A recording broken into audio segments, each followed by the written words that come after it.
할렐루야. 부활이요 생명 되신 예수 그리스도의 은혜가 오늘도 여러분에게 충만하기를 간절히 바랍니다.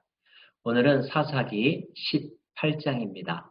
시간을 거슬러 여호수아서 19장에 보면 요단강 서편의 지파들의 땅 분배가 기록되어 있고 그 마지막 순서로 단지파에 관한 이야기가 나와 있습니다. 그런데 단 자손의 경계는 더욱 확장되었으니 이는 단 자손이 올라가서 렛셈과 싸워 그것을 점령하여 칼날로 치고 그것을 차지하여 거기 거주하였음이라. 그들의 조상 단의 이름을 따라서 렛셈을 단이라 하였더라. 모세가 더 많은 땅을 요구했던 에브라임 지파에게 나머지 영토는 너희들이 직접 나가 싸워서 쟁취하라고 말했던 적이 있기 때문에 각자에게 주신 그 영토를 기본으로 하지만 더 많은 영토를 차지하고 확장하려고 하는 것은 크게 잘못은 아닌 것 같습니다. 그런데 오늘 사사기를 살펴보면 그때 단 지파가 영토를 확장하는 과정 중에 어떤 비하인드 스토리가 있었는지를 우리가 알 수가 있는데 이 이야기를 살펴보면 우리가 꼭 기억해야 될 교훈들이 담겨져 있습니다. 사사기가 전하는 그 비하인드 스토리를 함께 따라가 볼까요? 영토 확장에 대한 꿈을 가지고 있었던 단 지파는 5명의 용사를 선별하여서 정탐꾼으로 보냅니다. 그 용사들이 거슬러 올라가다가 에브라임 산지에 있는 미가의 집에 유숙하게 되었습니다. 그런데 우리가 17장에서 살펴본 것처럼 미가의 집에는 그 집안에 제사장이 있었죠. 아마 단지파의 사람들은 의아하고 놀랬었을 것입니다. 그래서 묻습니다. 레위 지파 출신이 왜 이 집에서 제사장의 역할을 하고 있냐고요. 그때 그 제사장이 이렇게 대답합니다. 그가 그들에게 이르되 미가가 이러이러하게 나를 대접하고 나를 고용하여 나를 자기의 제사장으로 삼았느니라 하니라. 제사장의 답변을 듣고 5명의 용사들은 그들이 하려고 하는 일의 계획을 설명한 다음에 그 일이 어떻게 진행될지에 대해서 묻습니다. 제사장은 좋은 이야기를 해주죠. 그 이야기를 따라 북쪽으로 올라갔던 5 용사들은 그 영토가 차지하기에 좋은 조건이라는 사실을 깨닫게 됩니다.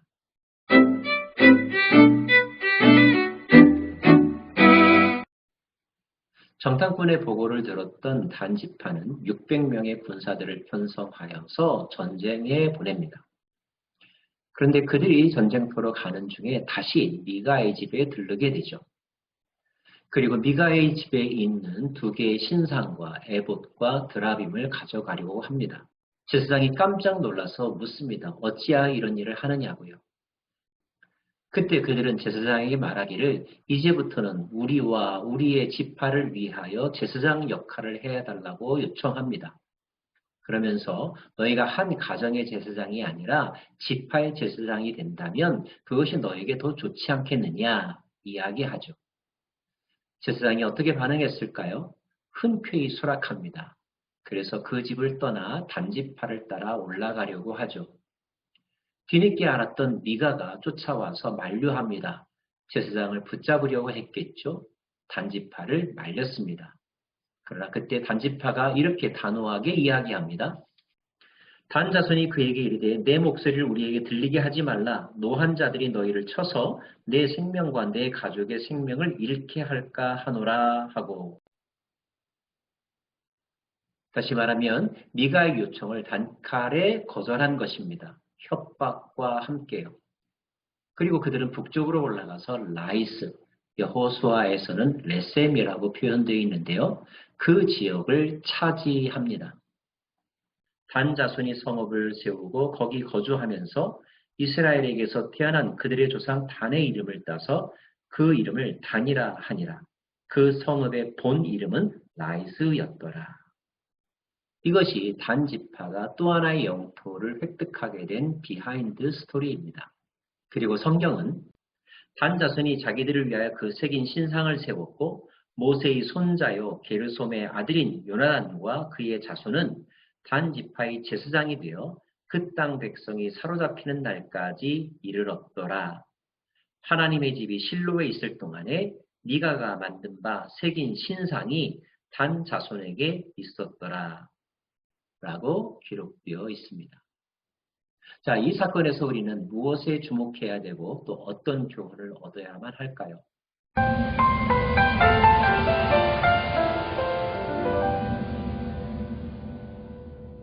이 장면 또한 그 시대에 왕이 없으므로 자기 소견에 옳은 대로 행했던 한 단편을 보여주는 사건입니다. 사건의 핵심, 그들이 자기들의 만족과 유익을 위하여 하나님을 우상처럼 사용하고 종교와 종교인을 자기들의 마음대로 조종하고 이용하려고 하는 현상들이 널리 퍼져갔다는 뜻입니다. 그리고 이러한 일들이 가능하다고 생각하게 만든 데에는 미가와 그 집에 고용되어 그 집안의 제사장 역할을 했던 레위 지파 출신의 한 청년의 역할이 매우 큽니다. 5명의 용사들이 미가의 집에 유숙하면서 그 집의 제사장과 대화를 통하여 든 생각은 무엇이었을까요? 물론 제사장은 백성들에게 하나님의 말씀을 가르치고 그들을 섬기는 일을 하는 사람이지만 그러나 분명히 하나님에 의하여 세워지고 하나님을 위하여 일하는 자입니다. 그런데 돈이 많았던 미가는 자신의 재력과 그의 욕심을 이용하여 제사장을 고용하고 자기 집을 위하여 복을 빌어주는 자로 사용했다는 것. 그 사실이 다른 사람에게도 우리도 힘만 있으면 우리도 할 수만 있으면 그렇게 해도 되는구나 라고 생각을 하게 만들었다는 거죠. 더군다나 이 제사장은 더 좋은 조건으로 우리를 따라가자라고 하는 단지파의 요청을 흔쾌히 받아들이고 이제까지 그가 섬겼던 미가 집안을 단번에 내팽개치는 모습을 보여줍니다. 개인의 성공과 물질적인 욕망을 위하여 신의와 성실을 저버린 제사장의 모습. 이 또한 사사시대뿐만 아니라 지금 이 시대에도 우리가 주변에서 볼 수 있는 안타까운 모습이라고 말할 수 있습니다. 우리는 여러 가지 제목을 가지고 이른바 특별 예배를 드립니다. 계엄 예배, 돌 예배, 회갑잔치 예배, 입주 예배 등등 말이죠. 그리고 목회자를 초청하여 축복받기를 원합니다. 우리에게 일어난 특별한 순간에 하나님이 함께 하심을 고백하고 그 하나님께 감사를 드리는 것은 하나님도 기뻐하신 일일 것입니다. 그러나 그것이 전부일까요? 요청하는 사람은 더 많은 복을 빌어달라고 마치 복채를 드리듯 목회자를 섬기고 목회자는 자기에게 맡겨주신 양태를 진심으로 사랑하고 그의 영과 육이 잘되기를 원하는 마음으로 가는 것이 아니라 혹 물질에 이끌려서 특별한 관계에 이끌려서 사람을 차별하기도 하고 편애하기도 하면서 예배를 드리고 있지는 않은지요.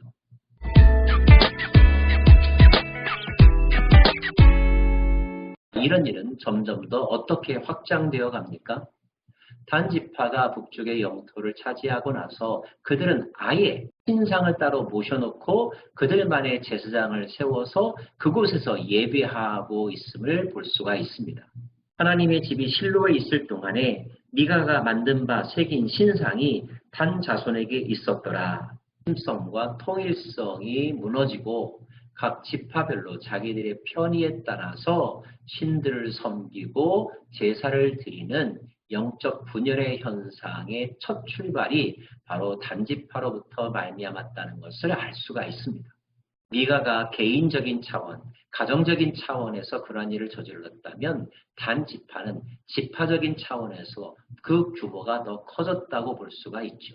이런 일들이 제때 스톱되지 않는다면 하나님 공동체는 사분오열될 것이며 우리가 섬기고 예배해야 되는 하나님도 각 지파와 각 사람들의 편의에 따라서 이런 모양 저런 모양 이런 신학 저런 신학으로 나뉘어질 수 있다는 거죠. 사랑하는 여러분, 진취적이고 도전적인 자세는 매우 좋습니다.